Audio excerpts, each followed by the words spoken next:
মানবতাবিরোধী অপরাধের মামলায় আওয়ামী লীগ সাধারণ সম্পাদক ওবায়দুল কাদের, যুগ্ম সাধারণ সম্পাদক আফওয়া বাহাউদ্দিন নাসিম সহ 7 আসামির বিরুদ্ধে বিচার শুরুর আদেশ দেয় আদালত। বৃহস্পতিবার ট্রাইব্যুনাল এ আদেশ দেন। সূচনা বক্তব্য ও সাক্ষ্য গ্রহণের জন্য 17 ফেব্রুয়ারি দিন ধার্য করে ট্রাইব্যুনাল। জুলাই অভ্যুত্থানকালে আন্দোলনকারীদের উপর হামলা, উস্কানি ও নির্দেশ দেওয়ার অভিযোগ আনা হয়েছে আসামিদের বিরুদ্ধে। একই সঙ্গে ট্রাইব্যুনাল 2-এ আজ আবু সাইদ হত্যা মামলার যুক্তিতর্ক উপস্থাপন চলছে।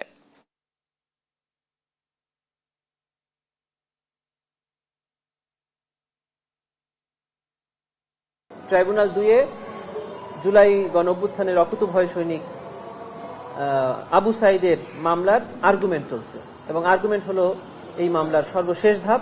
আর্গুমেন্ট শেষ হলেই রায়ের জন্য ট্রাইব্যুনাল অপেক্ষমান রাখবেন অথবা রায়ের দিন ধার্য করবেন। আমরা আশা করছি যে চাংখারপুল, আশুলিয়া হত্যাকাণ্ড, আবু সাইদ হত্যাকাণ্ড সহ আরো 2-1টি মামলার রায় হয়তোবা 1 থেকে 1.5 মাসের মধ্যেই এই জাতি পাবে।